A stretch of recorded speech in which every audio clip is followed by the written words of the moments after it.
निरामया सर्वे भद्राणि पश्यन्तु मां कश्चित् दुःखात्। सभी हनुमान चालीसा के प्रेमी और सभी का जो भगवत भक्ति का भाव है उसको मेरा बहुत बहुत नमन है। भगवान की कृपा से मिलता है ये भाव।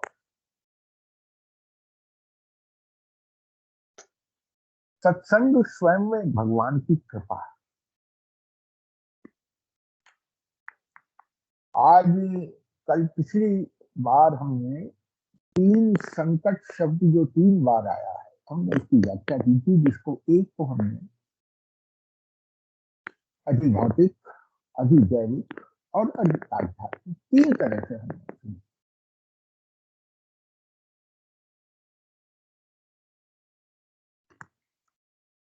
आध्यात्मिक संकट को जैसे कहा गया था कि उसके अंदर जो सूक्ष्म अहम रह जाता है बस वही संकट है।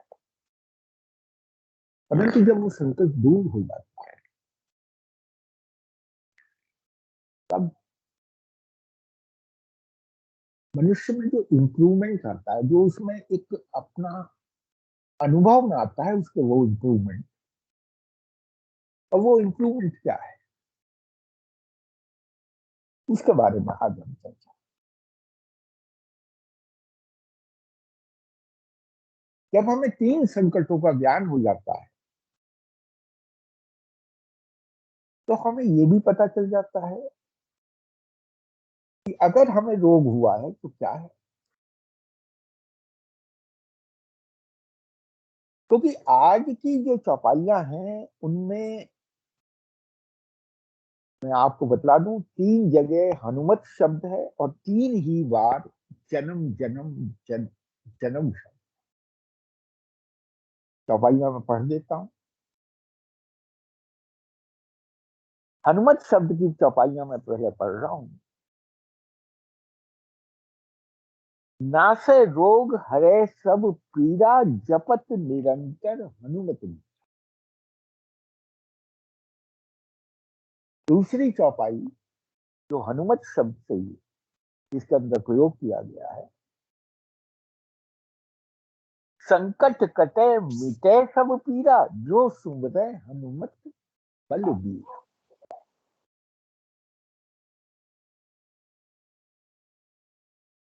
दोनों चौपाइयां एक ही, बिल्कुल एक ही। परंतु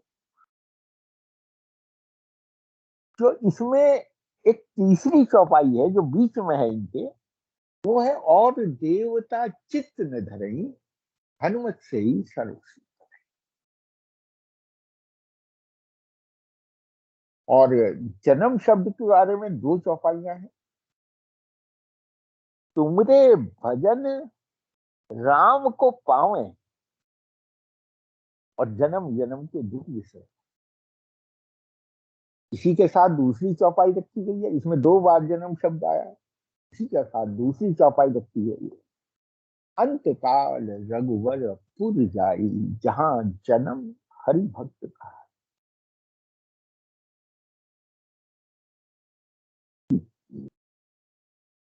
देखो भैया,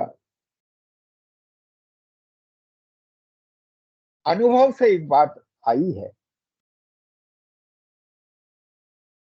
मनुष्य के पास 3 शक्तियां।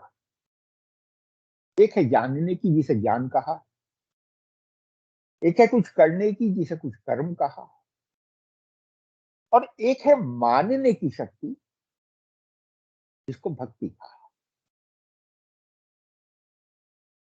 और ये पूरा जीवन, हमारा पूरा जीवन इन 3 शक्तियों पर आधारित।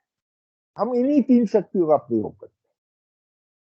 कुछ जानते हैं कुछ नहीं जानते, कुछ करते हैं कुछ नहीं करते, और कुछ मानते हैं और कुछ नहीं मानते। प्रत्येक में द्वैत है।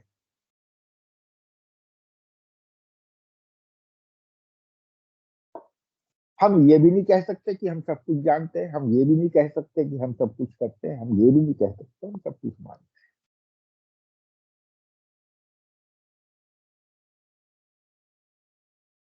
इनमें से जो प्रथम दो शक्तियां हैं, एक है जानने की और एक है करने।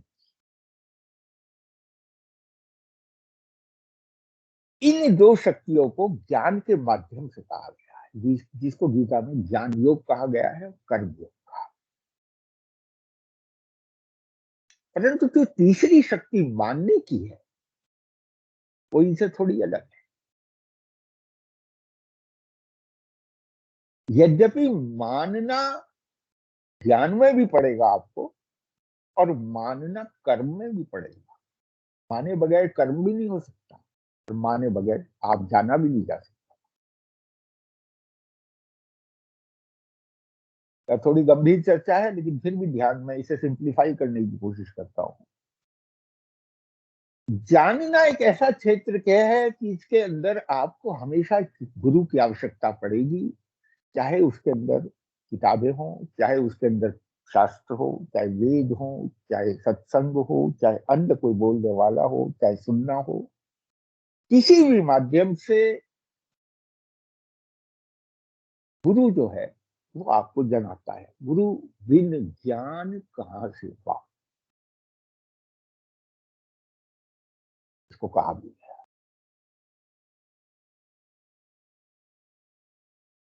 दूसरी शक्ति बताइए करने की। ज्ञान के अंदर ये निहित है, करना या ना करना, ये भी गुरु के द्वारा आपको बता दिया जाए। परंतु एक बात पक्की है, मानना या न मानना ये आपके अपने हाथ की बात है, इसमें गुरु कुछ नहीं करेगा।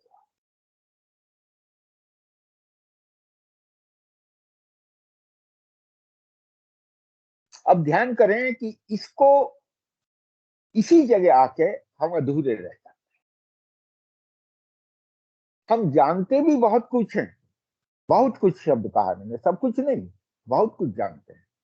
हम करते भी बहुत कुछ है, सब कुछ नहीं, परंतु बहुत कुछ करते हैं। परंतु मानते हम कितना है, ये तो हमें स्वयं को भी पता नहीं।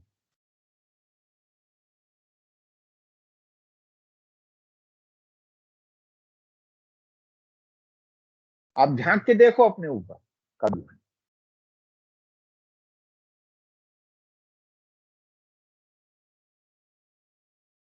मानने की शक्ति कहाँ छिपी हुई होती है? जो मानना शक्ति है, जो आप जीवन में मानते हो, मानता ही, जैसे कहते हैं हमारी तो ये मानता है, हम तो भगवान को मानते हैं। कौन सी शक्ति है जो भगवान को मानती है? कोई प्रश्न का उत्तर दे सकता है?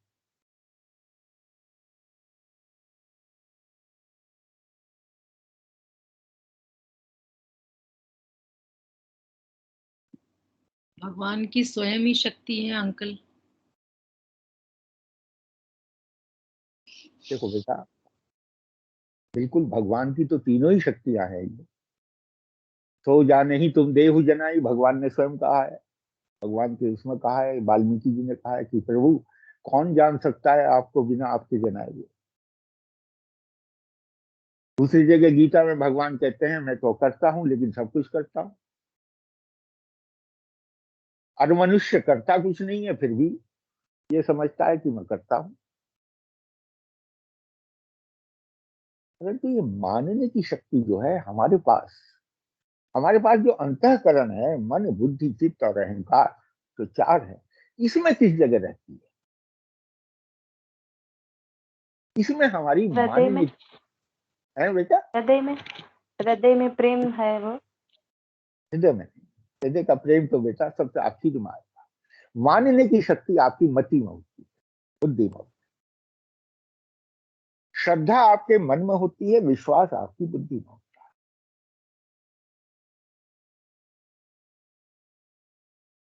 रामायण की रामचरित मानस को ध्यान से पढ़ो आप। पहली जो 7 वंदना है, वंदे बोधमयम गुरुम नित्यम शंकर रूपी।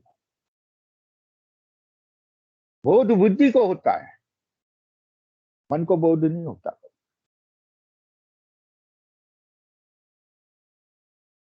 और वंदे भवानी शंकरो, श्रद्धा विश्वास रूपी। श्रद्धा हमारे हमेशा मन में हो। देखिए, मन यद्यपि पुल्लिंग है, परंतु विश्वास श्रद्धा पर करता है, चलता श्रद्धा के साथ। और बुद्धि यद्यपि स्त्रीलिंग है, परंतु चलती विश्वास के साथ है, वो पुल्लिंग है।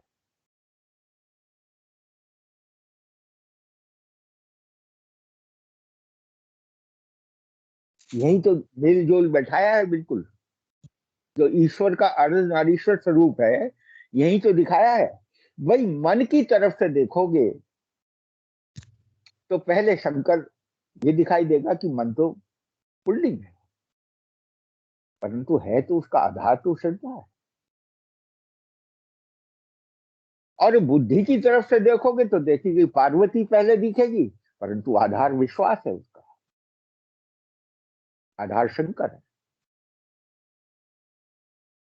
ये एक दूसरे के साथ इस तरह से जुड़े हुए हैं कि इनको अलग नहीं किया जा सकता।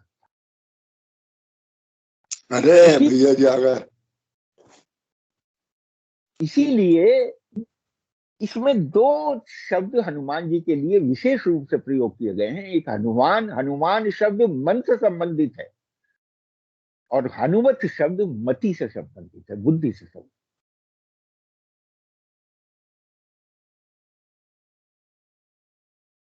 इसमें मान का भी हनन है और मत का भी हनन है,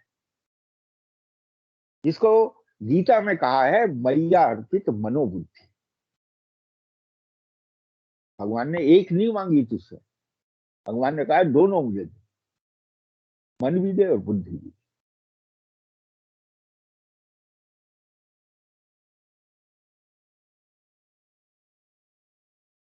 तो मैं ये कह रहा था, दो चीजें हमें बाहर से मिल सकती है, परंतु मानना या ना मानना हमारे अपने हाथ में है।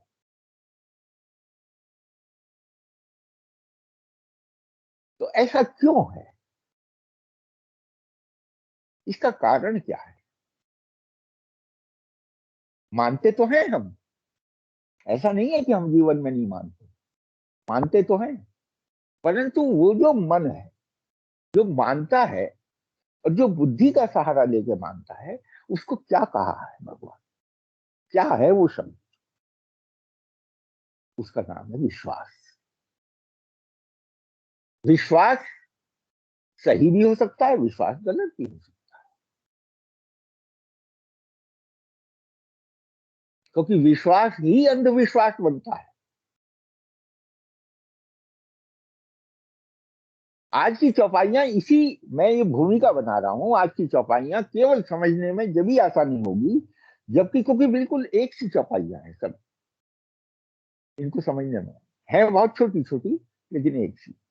पहली चौपाई के अंदर नासे रोग हरे सब पीरा, जपत निरंतर हनुमत वीरा। नासे रोग, अब रोग को समझना पड़ेगा। और हरे सब पीरा, अब इसमें पीड़ा को समझना पड़ेगा। रोग क्या है और पीड़ा क्या है? देखिए, रोग डायग्नोसिस हो सकता है कि ये रोग है, परंतु रोग जो पीड़ा देगा उसका अनुभव होता है। अनुभव में पीड़ा आती है, अनुभव में रोग नहीं आता।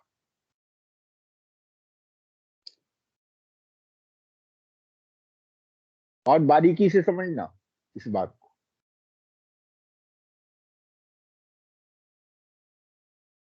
रोग को वैद्य जो है वो डायग्नोस कर देगा, और उसकी जो पीड़ा है वो तो वैद्य नहीं हटा सकता। यहां तो हनुमान जी के लिए कहा गया है कि दोनों चीज एक ही आदमी करता है, कि नासे रोग और हृदय सब पीड़ा, पीड़ा का भी हरण कर देगा। लेकिन पीड़ा का हरण वास्तव में वैद्य नहीं करता, वैद्य के द्वारा दिया गया उपचार करता है।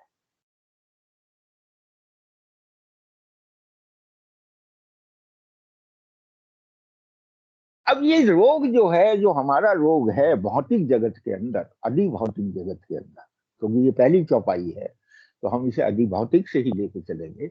अधिभौतिक जगत में सबसे बड़ा हमारा रोग कौन सा है? कोई प्रश्न का उत्तर दे सकता है?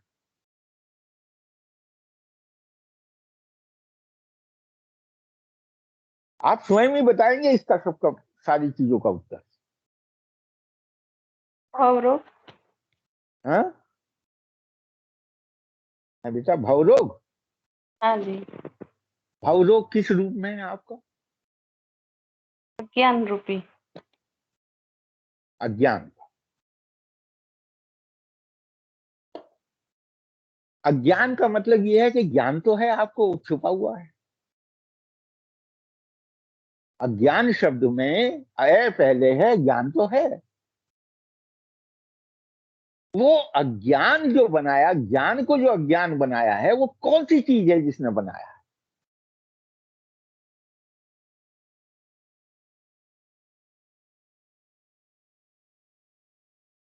वो बनाया है हमारे पूर्वाग्रह ने।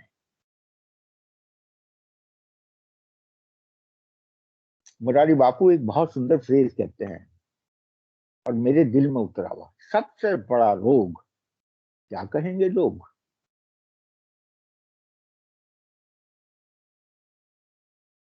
सब अपने अपने ऊपर सब ढाल के देख लेना। ही सबसे बड़ा रोग कि क्या कहेंगे लोग,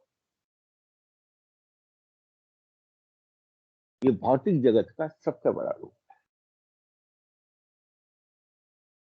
और इसी से सारे आडंबर का जन्म होता है और सारे इसी के पीछे अंधविश्वास जो है वो बैठा हुआ।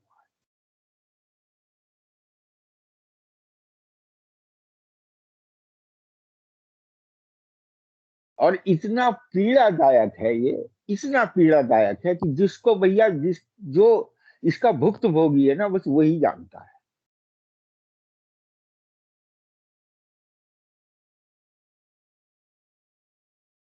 भौतिकता संसार की सारी इस रोग के जड़ का परिणाम है। भौतिक जगत में जो कुछ दिखाई दे रहा है आपको, आपको इतनी आवश्यकता नहीं है जितना दिखाई दे रहा है, परंतु इसके पीछे वो दिखाई दे रहा है, इस भाव के पीछे।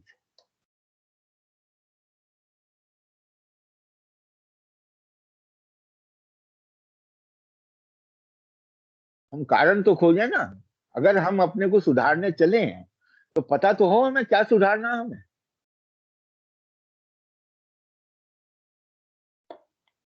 अब ये पूर्वाग्रह क्या है? जो आग्रह हमने अपने बुद्धि में बना रखा। भाई ऐसा तो होता है, ऐसा तो होता है। अब अगर कहीं कोई चीज होती है तो अवश्य वो तुम्हारे साथ भी हो।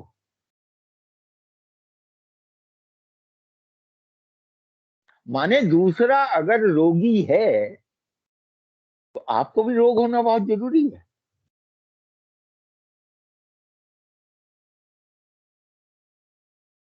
उस रोग की जो पीड़ा उसे अनुभव हो रही है, कभी उसके बारे में तो पूछो उससे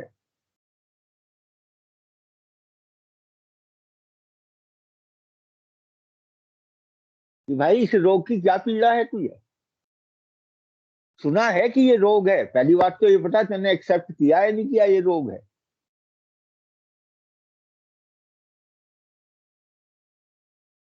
क्योंकि गुरु रूपी वै सदगुरु वैद वचन विश्वासा संयम यह न विषय के आशा। उत्तरकांड की चौपाई।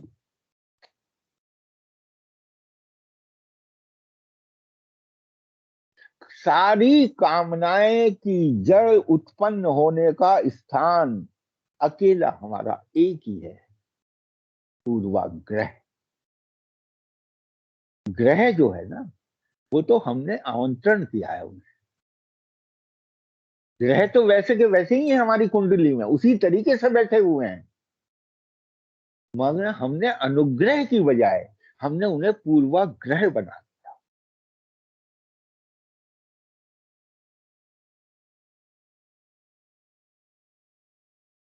और वो इतना पीड़ादायक है, इतना पीड़ादायक है कि उसकी पीड़ा हम सहन तो करते रहते हैं लेकिन किसी से कह नहीं सकते। अब देखिए इसमें ये भी मजेदार बात है, इवन जिसने आपका रोग डायग्नोस किया है उस वैद्य से भी नहीं कह सकते कि महाराज हमें ये पीड़ा है।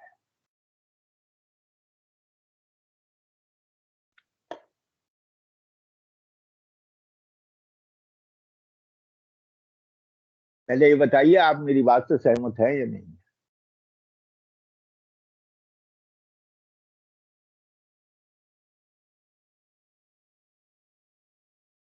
Uncle, ji Krishna, can I ask you a question? हाँ, मैं ये कह रहा हूं, मैं जो ये बात कही है कि आप इस बात से सहमत हैं कि हम पूर्वाग्रह से ग्रस्त होते हैं? पूर्वाग्रह समझते हैं ना? अंकल पूर्वाग्रह का मतलब थोड़ा समझाएंगे? ये संस्कारों की बात कर रहे हैं आप कि प्रेजुडिसेस की बात कर रहे हैं? मैं उन जो सुपरस्टिशियस ट्रेडिशंस की बात कर रहा हूं जो हमारे साथ, जो हमें समाज में भौतिक जगत के अंदर देखने। मैंने अभी अधिभौतिक शब्द कहा, मेटीरियल वर्ड जो है।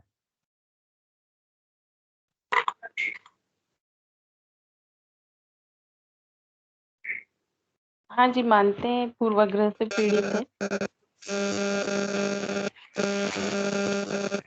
तो फिर पूर्वाग्रह से ग्रसित है, इसको मान के चलते हैं हम लोग। क्या महसूस होती है?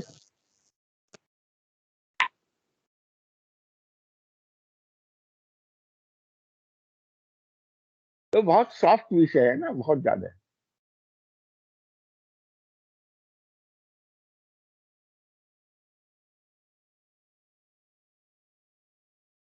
अब आपसे मैं एक प्रश्न, एक दृष्टांत देकर एक प्रश्न पूछता हूँ।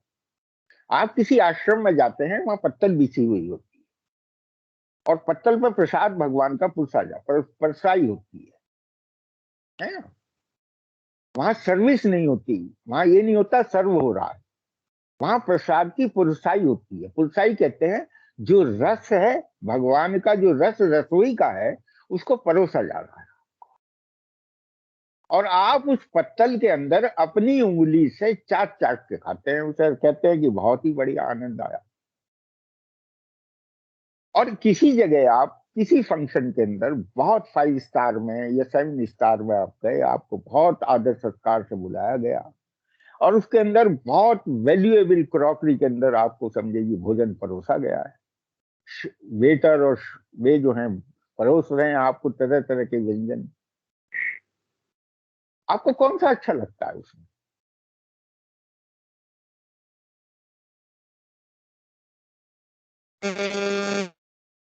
मेरा जो संस्कार है वही मुझे अच्छा लगता है। नहीं, पत्तल वाला प्रसाद अच्छा लगता है। हाँ, वही बोले कि पत्तल मेरा वाला। संस्कार पत्तल वाला है, तो हमें हाँ, पत्तल पत्तल वाला वाला। नहीं अच्छा लगता है। उसका कारण है, उसका सच्चाई है, उसमें सर्विस है। हाँ, ये है क्योंकि वो पहले पूर्वाग्रह भगवान को परोसा गया। हाँ, पहले देखिए वो वहां, भगवान को परोसा गया। हाँ, तो इसीलिए आप ये समझ लीजिए कि जो जो आप एक फंक्शन के अंदर खाना या इस तरीके से आप सेरिमोनियल तरीके से खा रहे हैं, वो सारा पूर्वाग्रह है आपका, आपका पहले से डिसाइडेड है ये कि एक बात कैसी, समाज का ट्रेडिशन ऐसा है कि ऐसा होता है। इसके लिए मैं ये नहीं कह रहा कि आप इससे इसको मत करो, मैं इसका जो भेद है उसे समझाने की कोशिश कर रहा हूं। ऐसा कौन सा कारण है कि जो हमें पत्तल का भोजन उस 5 स्टार के भोजन से ज्यादा अच्छा लग रहा है? यहाँ कंपैरिजन कर रहा हूं, मैं तुलना कर रहा हूं। यद्यपि भगवान की किसी भी बात की तुलना नहीं है संसार से, वो तो दिव्य है और वो भव्य है। संसार की जितनी बेटा सहजता से सहजता से ग्रहण करते हैं, तो कोई आडंबर नहीं है उसमें। आडंबर नहीं। आडंबर कहते हैं जिसने अंबर की आड़ दे रखी है। अंबर कहते हैं वस्त्र को, है ना। जैसे स्त्री जो है वो घूंघट की आड़ ले लेती है, उसको अंबर की आड़ कहा गया है, छुपाने के लिए। जहां आपका वास्तविक चेहरा नहीं दिखाई देगा वहां पर लोगे कहीं ना कहीं। वास्तविकता तो यह है कि भगवान की रसोई है, उसी से समझे कि सबको जीवन मिल रहा है। वास्तविकता नहीं है क्या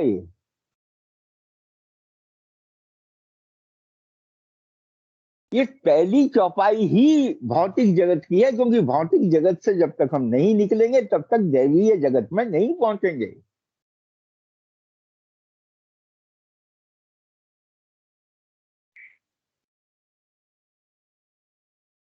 इसको समझना पड़ेगा हमें, क्योंकि मति है हमारे हमारे पास मति है, मति से मत बनता है। हमारी मति में जो बैठ जाएगा वही तो हमारा विश्वास है। विश्वास तो बुद्धि में रहता है।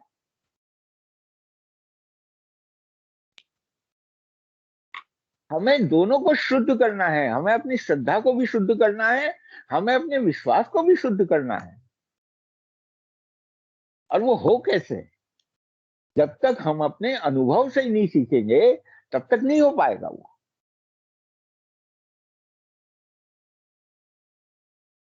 क्या भगवान की रसोई केवल इसलिए है कि जैसे हम अपने घर में भोजन बनाया, एकादशी के दिन हमने बढ़िया सा अपना बहुत बढ़िया अपनी फलारी बनाई और भगवान को भोग लगा के पा लिया उसको?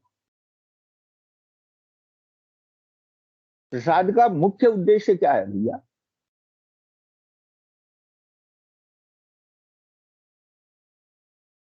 आप बताओ।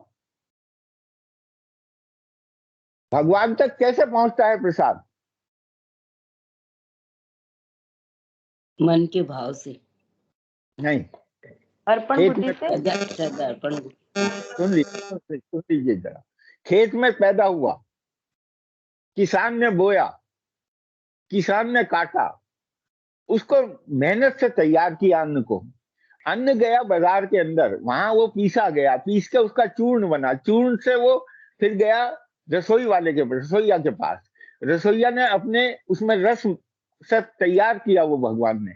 माने भगवान ने सबसे पहले सबको बांटा है, अलग अलग अलग अलग विभाग में बांट दिया उसे।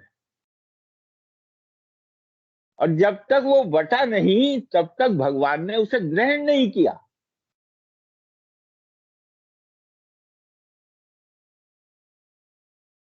आप बताओ, क्या खेत का सीधा अनाज भगवान को अर्पण किया जाता है क्या कहीं? आप अपनी रसोई में जो बना रहे हो ये खेत से आया हुआ है, जगह जगह से अपने अपनी सबके हाथों में से निकला हुआ है, सबके हाथों में बट के ही तो गया है, और तब आपके पास पहुंचा है वे। और तब आपकी रसोई से सारी चीज, जिसमें अग्नि का भी मिलाव है, जल का भी है, इसमें वायु का भी है, इसमें सब चीजों का मिलाव है, पंच तत्व से मिलके, और ये प्रसाद बन के भगवान को अर्पण किया गया। अर्पण करके क्या वो भगवान के सामने से थाली उठा के सबसे पहले उसमें बांटने का भाव आना चाहिए हम में या नहीं, या खाने का आना चाहिए?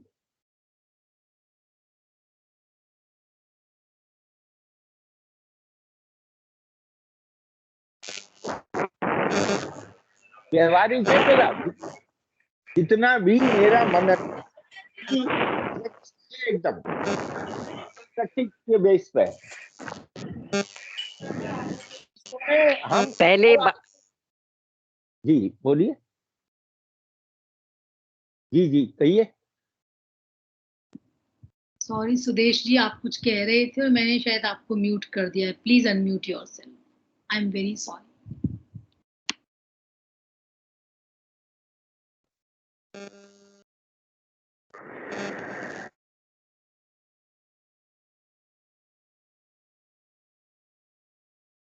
तो वो खैर कोई बात नहीं। तो कहने का मेरा भाव ये है भैया, मैं इस बात को कहना चाह रहा हूं कि भगवान के स्वभाव में तो क्या है और हम उससे क्या सीखते हैं।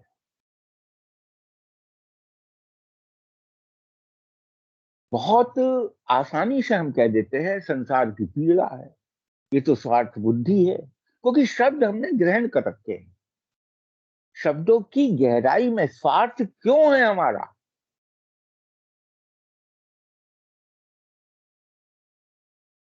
हम परमार्थी क्यों नहीं बन सकते?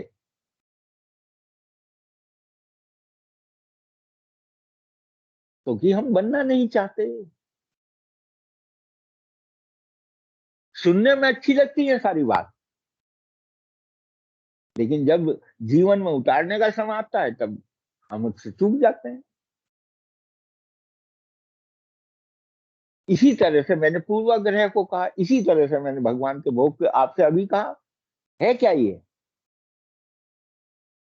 तो ये अगर हम इन अपनी डेली एक्टिविटीज को ध्यान से देखेंगे तो हर जगह आपको एक आग्रह जो है वो पहले से खड़ा हुआ दिखाई देगा। ऐसा होता है।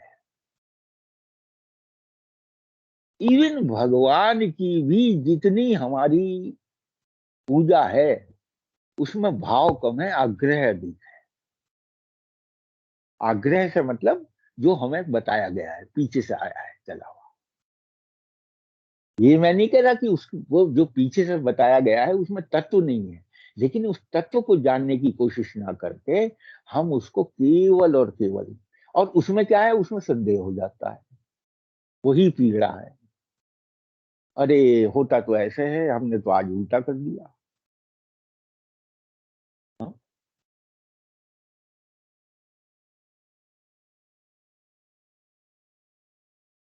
अच्छा, भगवान ने कभी कहा आपसे ये बात कि आपने उल्टा कर दिया? मुझे तो अच्छा नहीं लगा।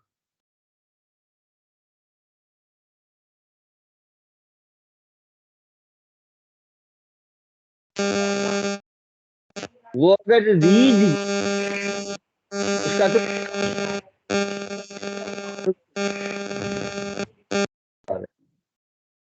अगर वो रीझ जाए तो विभीषण को लंका का राज दे जा, और वो अगर खींच जाए तो परम पद दे दे अपना रावण को। उसके तो दोनों में, रीझने में भी और खींचने में भी, दोनों में कृपा है उसकी। मेरा कहने का भाव ये है कि नासे रोग हरे सब पीड़ा। ये सारी पीड़ाएं जितनी जो हम अनुभव में तो हमारे आती हैं, लेकिन हम कहते नहीं। इन सबको कौन हरेगा? जपत निरंतर हनुमत बीरा। यहां निरंतर शब्द आया।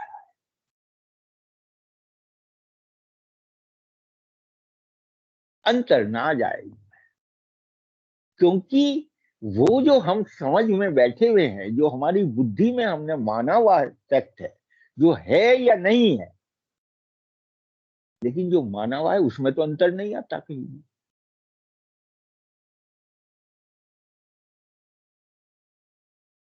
तो वो दूर कैसे हो? वो निरंतर भजन से ही होगा, निरंतर जाप से ही होगा। ये पहली सीढ़ी है मति को शुद्ध करने की। हनुमत शब्द ये है, हम अपने मत को भी ना जाहिर करें, मेरे मत में ऐसा, क्योंकि मत जो है वो मति में होता है।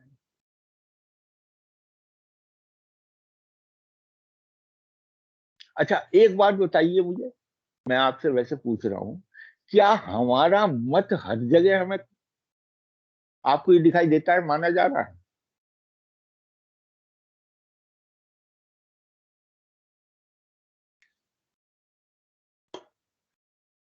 हम ही अपने मत से बंधे हुए हैं, कोई दूसरा आपके मत से बंधा हुआ नहीं है। क्योंकि हर आदमी पे मानने की स्वतंत्रता है। मैंने पहले ही कह दिया, आपके मत को कोई माने न माने ये उसकी इच्छा है, लेकिन आप तो अपने मत से बंध गए ना, आप तो स्वतंत्र नहीं गए।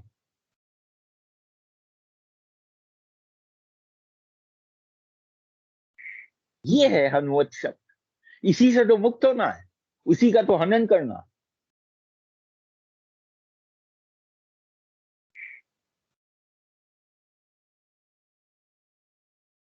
जो पूर्वाग्रह शब्द मैंने इस्तेमाल किया था उसका कारण केवल यही था कि हमारे मति के अंदर ऐसे पूर्वाग्रह बैठ जाता है कि हम उससे बंधन में आ जाते हैं। हाँ, और लक्ष्य हमारा क्या है?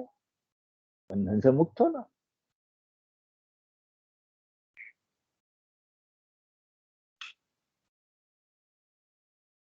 भाई मन, बंधन जो है वो मन का और बुद्धि का ही तो है, और बंधन कहाँ है?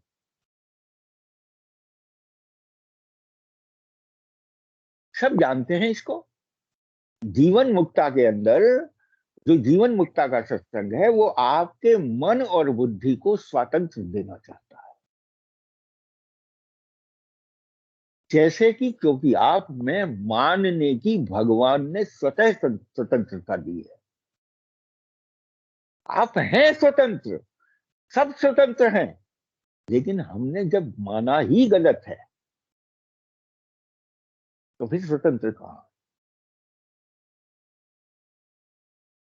अब प्रश्न ये उठता है इसके बाद कि माने तो क्या माने। अब दूसरी चौपाई में कहा होगा, और देवता चित्त न धरई हनुमत से ही सर्व सुख। और देवता, अब ये देवी है। अधिभौतिक में मैंने काफी देर ले ली आपसे, अब अधिदैविक पाइए। अधिदैविक माने देवता ही देवता है सारे, 33 करोड़ है भैया। प्रश्न उठेगा माने का किसे माने, किस बुद्धि किस पर प्रबल करें। यहां क्या कहा है? और देवता चित्त न धरे। अब यहां चित्त को ले आए बीच में,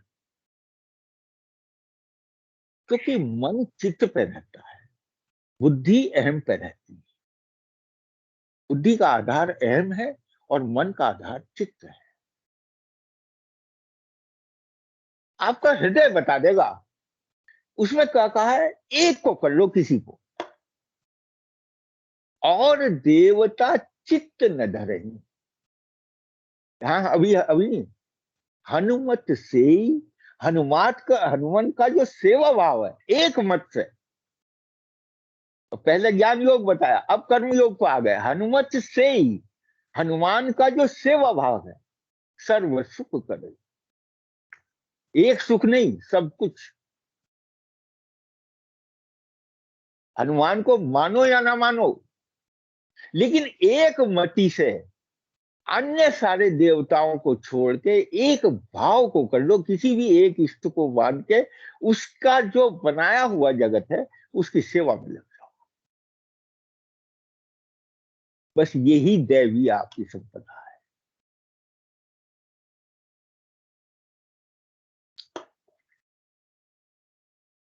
ये दैवी मति है हमारी। देवता खुश होते हैं इससे। और होगा क्या उससे करने में? समस्त देवता उसके अधीन होंगे। एक की पूजा करने में सबकी हो जाती है। स्वयं भगवान कृष्ण ने कहा है कि समस्त देवताओं का जो है मैं हूं।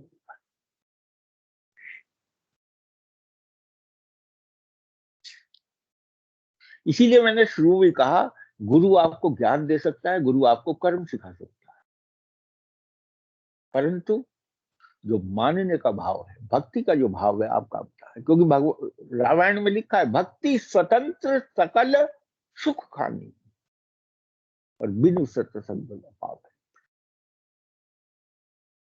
ये तो सुख की खान है, और सुख है मोक्ष में है, सुख है बिल्कुल बंधन मुक्त होने में।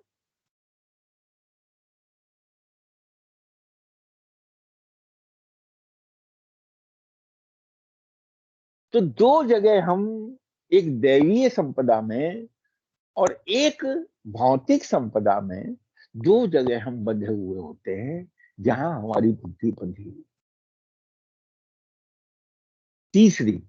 तीसरा आता है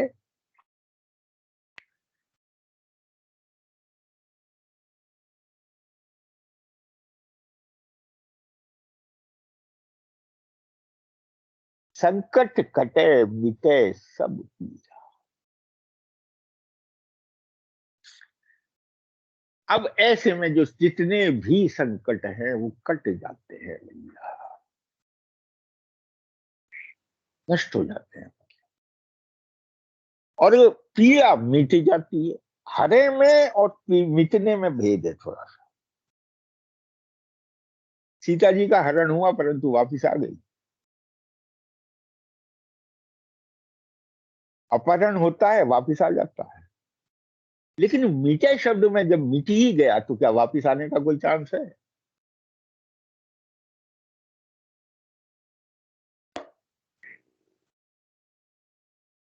ये है आध्यात्मिक पद्धति।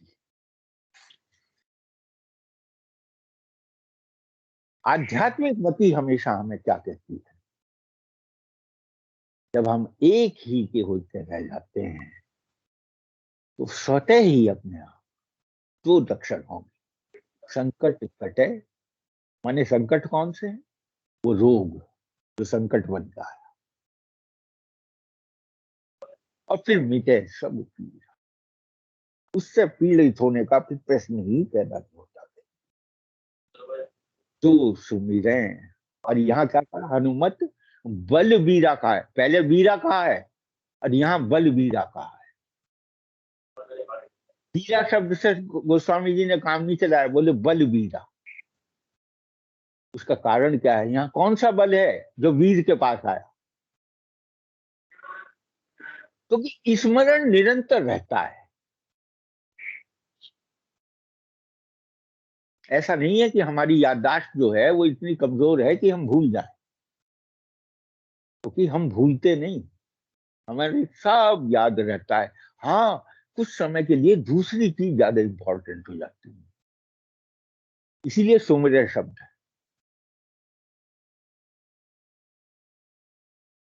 जो सुमिरे हनुमत बल बीरा।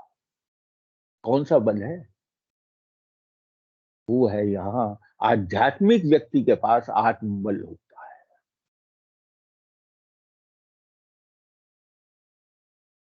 इसीलिए मैंने शुरू में ही कहा था कि मानना न मानना हमारे अपने हाथ में है। केवल आध्यात्म का मार्ग ऐसा है जिसमें आप स्वतंत्र, और उसमें कौन सा बल है आपके पास? न बुद्धि का है, न मन का है, न अहम का है। उसमें बल है केवल आपकी आत्मा का।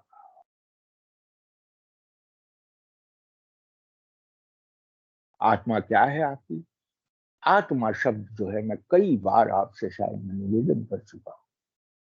अगर सगुण भक्ति में आत्मा को शब्द को महसूस करना है तो केवल और केवल वो जो अदृश्य शक्ति है, जो परमात्मा के रूप में आपके साथ, परमात्मा आपके साथ आत्मा के रूप में रहता है,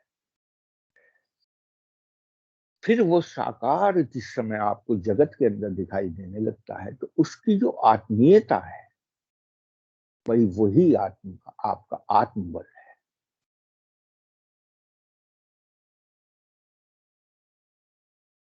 आत्मीयता कब होती है जीव की? जब वो है भी और फिर उसके अंदर जो है प्रेम हो जाता है।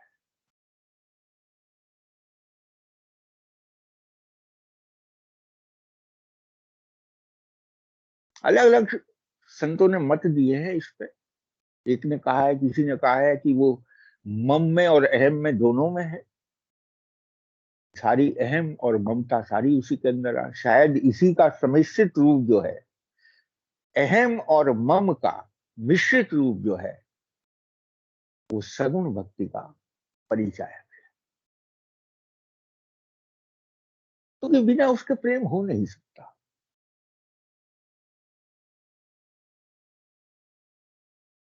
प्रेम में बस एक ही लक्षण है, जरूरी नहीं है कि मेरा हो, बस प्रेम है।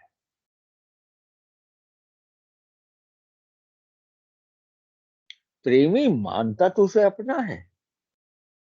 ये ध्यान करें आप हमेशा, प्रेमास्पद को प्रेमी हमेशा अपना मानता है। मान के तो यही चलता है, क्योंकि मानने में स्वतंत्रता है कि वो मेरा अपना है, परंतु अपना किस रूप में है? अपना इस रूप में है इसे कोई कष्ट ना हो मेरे द्वारा। उसे अपने लिए नहीं चाहिए कुछ भी, उसका समस्त प्रेम केवल एक बात पर आधारित होता है कि मेरे से इसे कोई कष्ट ना हो, मेरे से कोई ऐसा कार्य ना हो, मेरे से कोई वैसा विचार ना हो, कोई भाव ना हो, मनसा वाचा कर्मणा कहीं किसी जगह कोई कष्ट का कारण ना हो। हाँ, कहीं अगर उसकी तरफ से ये इशारा आ जाए कि हाँ ये काम करना है, उसमें जो सेवकाई शब्द कहा है, कर्म को शुद्ध करेगा। इशारा तो हम पे हर समय आता है, ये ध्यान कर लेना आप। सुबह से उठते ही उसे चाय की हलक लगती है, इशारा समझो। परंतु क्या है, उसको जरा थोड़ा सा अनुभव में जिस समय आता है, क्यों अनुभव में क्यों नहीं आता? अनुभव में तो पीड़ा है। अब एक ही चीज तो अनुभव में आएगी ना, पीड़ा मिटे तब तो ये अनुभव है।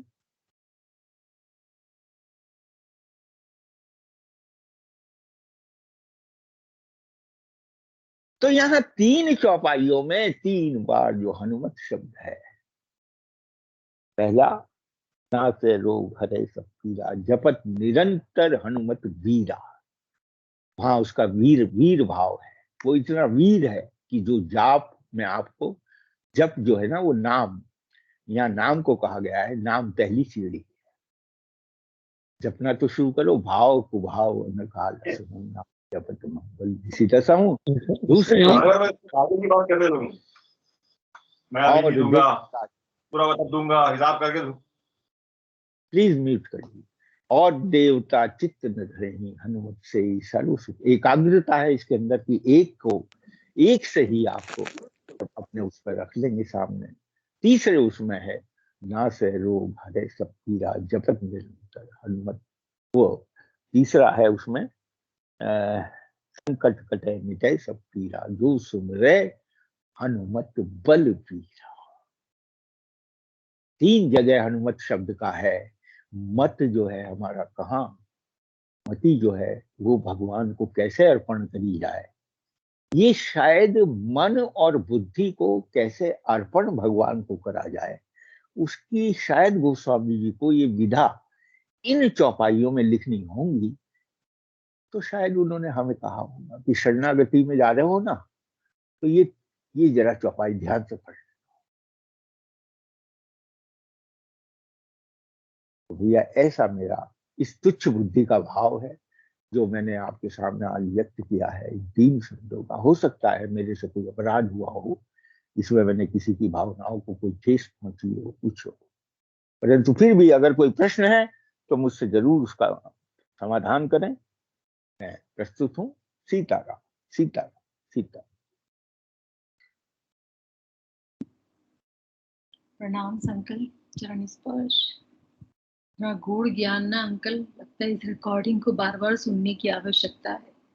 बहुत सुंदर जो हनुमत शब्द आपने बताया, जिसकी व्याख्या आपने की है इतनी सुंदर तरीके से, और जो उसका पूरा क्रक्स निकला है वो यही है कि जितनी भी हमारे संकट है, पीड़ा है, रोग है, तीनों प्रकार के, वो सिर्फ हनुमान जी का नाम लेने से दूर हो सकते हैं। सो थैंक यू अंकल, चरण स्पर्श। महात्माज, आपको कुछ प्रश्न है, कोई भी आपको कुछ विचार प्रकट करने हैं तो प्लीज आप अनम्यूट कर अपने विचार प्रकट कीजिए। चरण स्पर्श टू ऑल।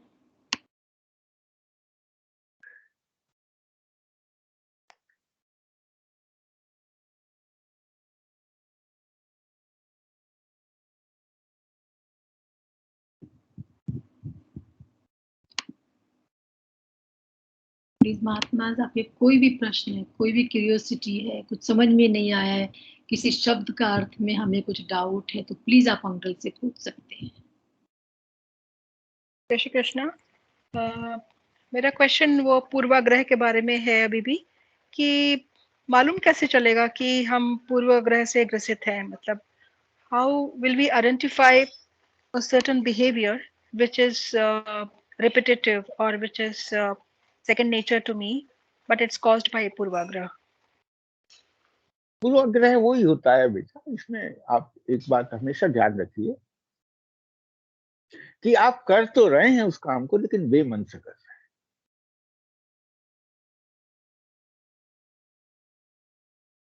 केवल सामाजिक दृष्टिकोण से, केवल आप उस आडंबर को निभाने के लिए आप सब कुछ कर रहे हैं, तो कहीं ना कहीं आपको पीड़ा देगा। आपके मन में हमेशा एक, जैसे कहते हैं ना, अरे क्या बताएं, करना तो पड़ता ही है। आप बाध्य हैं इसके लिए? नहीं ना। भौतिक जगत की बात कर रहा हूं, सांसारिक क्षेत्र।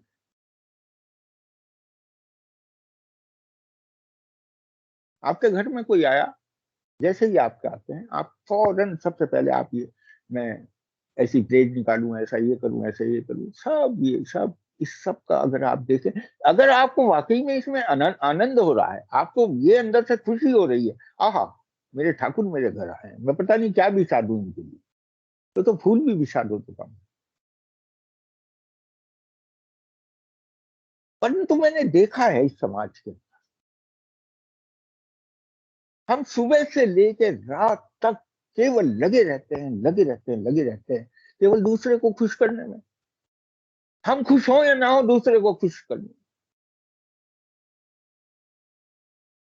आप कभी खुश हुए? मतलब आपको लगा कि आप दूसरे को खुश करने में पहले आप भी खुश हैं या नहीं है? इसको पूर्वाग्रह। पता नहीं मैं समझा पा रहा हूँ आपको? नहीं जी, आपने बहुत अच्छे से समझाया अंकल, और बिल्कुल I can totally connect with what you are saying, because I do so many of these things actually in my day to day life, which is exactly spot on. जैसा आपने बताया बिल्कुल वैसा ही है, कि मुझे लगता है कि मेरे ऐसे करने से दूसरों को खुशी मिलेगी। मिलती है कि नहीं मिलती है मुझे नहीं मालूम, लेकिन मुझे ऐसा प्रतीत होता है कि इनसे ऐसा करने से मिलेगी। ज्यादातर नहीं मिलती है, जहां तक मैं जानती हूँ उनके रिएक्शन से, मतलब they are indifferent to it, but I still do it. So it's very difficult to, yeah, I guess it requires more reflection and more practice actually. Thank you so much, really, John Sparsh. बहुत मुश्किल है।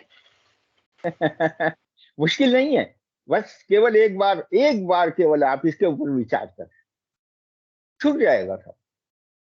अरे वो प्रेम करना है तो परमात्मा से करो ना। देख मैंने आज कितना सुंदर बिछाया तेरे लिए आसन, देख मैंने आज कितना, और फिर उसका प्रसाद सब में बांटो, रोक रोक के दो लोगों को। कोई घर के बाहर जा रहा हो, भैया देखो आज मैंने बहुत सुंदर भोग लगाया, आज भगवान ने बहुत अच्छा भोग लगवाया है, ले थोड़ा सा किनका ले ले, जरा सा किनका।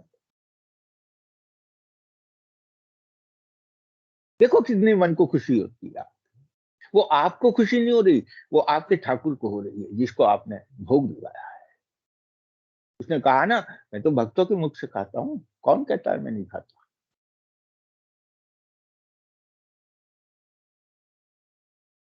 ये है बेटा। चलिए आगे चलिए।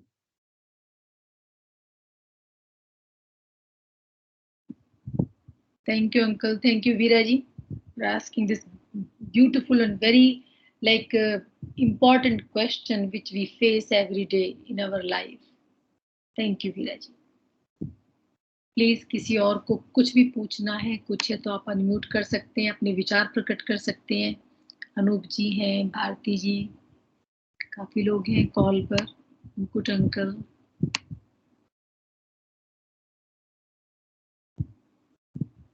किसी को कुछ भी अपना शेयर करना है, कुछ है तो प्लीज आप अनम्यूट करके शेयर कर सकते हैं।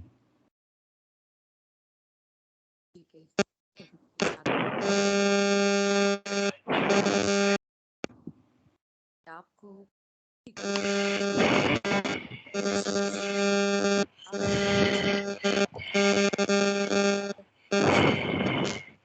रीड निकाल, ये रीड होगी आपके कान में, वो डिस्टर्ब कर रही है।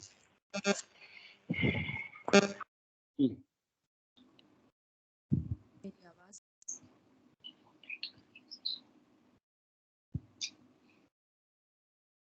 प्रणाम भारती जी, आप कुछ कह रहे थे? जी मेरी आवाज पहुंच रही है क्या अर्चना जी? हाँ जी, अभी आई है, पहले नहीं आ रही थी, सॉरी जी। कोटि कोटि प्रणाम जनेश गोयल महात्मा जी को। इतनी गहरी इतनी गूढ़ बातें मैंने कभी नहीं सुनी। मैं 60 के पार हो चुकी हूँ। इस पर बहुत मनन करना है। कहने का आपका तात्पर्य ये था महात्मा कि हनुमान जी के नाम का भजन करना, स्मरण करना, उनके गुणों का मन में मनन करने से जो भय है वो दूर हो जाता है, और उस परमात्मा के गुण में जब हम एकाग्र हो जाते हैं तो संसार छूट जाता है, जिस कारण भय दूर हो जाता है। क्या मैं सही सोच रही हूँ महात्मा? जी बिल्कुल। भय जो है, अभयम शब्द जो है, वो भगवान ने सबसे पहले रखा है। भक्ति का ये लक्षण है, उसमें जीवन भय मुक्त हो जाता है। और भय आपको कभी स्वतंत्रता नहीं देगा। और भगवान का, देखिए मैं आपसे बतलाऊं, ये जो सगुण भक्ति है हमारे यहाँ, जितना भी आप हनुमान जी के बारे में कहा है, वस्तुतः जितने गुण भगवान के हैं, जो भगवान के स्वभाव के अंदर आपको दिखते हैं, वो सारे ही गुण भगवान ये चाहते हैं कि जो मेरे चाहने वाला है, मैं उसके अंदर ये गुण, और भगवान उसे इतना अधिक प्रेम करते हैं, जैसे कहते हैं ना, संग से गुण जो है अपने आप ट्रांसफर हो जाते हैं। सत्संग क्या है? सत्संग है भगवान के स्वभाव का निरंतर स्मरण। उसके अंदर चर्चा ही परमात्मा के स्वभाव की है, चाहे वो किसी के माध्यम से हो। तो जैसे ही परमात्मा का स्वभाव हमारे अंदर आने लगेगा, अंश मात्र में आएगा, ध्यान करना, क्योंकि हम अंश हैं भगवान, पूर्ण परमात्मा है, आंशिक रूप से वो हमें देखता है इन सब चीजों को। जैसे पिता अपने पुत्र में अंश के रूप में वही देखना चाहता है जैसा वो स्वयं है, माता वही देखना चाहती है जैसी वो स्वयं है। इसी प्रकार से भगवान वही चीज हम में देखते हैं। जब हम में दिखने लगती है उसे, तो हम उसके प्रिय हो जाते हैं, उसे लगते हैं कि हम प्रिय हो गए उसके। यही प्रियता का लक्षण है, और यही मेरे हिसाब से आत्मीयता भी है, जिसको आपने बहुत गहराई से दिया है कि हम जब अभयम हो जाते हैं। अभय, अभय शब्द जो है, किसी भी बात की कोई चिंता, भय मुक्त होना, निश्चिंत होना, वो हमारा प्रैक्टिकल जीवन में जितनी हम कोशिश करेंगे, उसके अंदर जितना हम इन चीजों से बचेंगे। मैं तो एक छोटा सा आज उदाहरण दे के, दृष्टांत दे के मैंने ये कहा कि जैसे बरारी बापू ने कहा कि भाई सबसे बड़ा रोग तो क्या कहेंगे लोग, सारा जीवन इसी में निकल जाता है, अभय कहाँ हुए हम। तो ये है, बहुत सुंदर आपकी विवेचना है, बहुत सुंदर आपने इसे ग्रहण किया है, और बहुत ही, बहुत बढ़िया। महात्मा सशक्त जी नमन आपके आपको। शब्दों से, महात्मा जी आपको कोटि कोटि प्रणाम। आपके शब्दों से एक बात और समझ में आई आज। हम साधना में हैं पर हम अधीर हो जाते हैं। अरे ये छूट गया, ऐसे कैसे करें, वो करें। जैसे आपने कहा कि हम स्वयं के पूर्वाग्रह से बंधे हुए हैं। तो अब और एक बात समझ में आई, आपने कहा कि ईश्वर पूर्ण है और हम अंश हैं उनके। तो हमारे अंदर जो गुण आएंगे वो आंशिक ही होंगे। तो हमें अधीर नहीं होना है, बल्कि उसे प्रसाद समझकर ग्रहण कर लेना है कि कम से कम इतना तो आ गया। और ये उसकी एक धन्यवाद, पूर्ण, बहुत उसकी बहुत पूर्णता धन्यवाद। बहन, हाँ, उसकी पूर्णता बहन इस बात में है, उसे जितना बांटोगे आप उतना बढ़ेगा वो। उन गुणों को जितना बांटोगे उतना बढ़ेगा। एक समय ऐसा आएगा कि आप भी पूर्ण हो जाओ। ठीक है भाई, बहुत सुंदर, बहुत सुंदर। चलिए आगे चलें। Thank you Bharati ji, thank you, बहुत सुंदर। किसी और महात्मा को कुछ शेयर करना है तो प्लीज आप अनम्यूट कर सकते हैं, नहीं तो फिर हम सेशन समाप्त करते हैं। Over to you Trupti ji for closing prayers.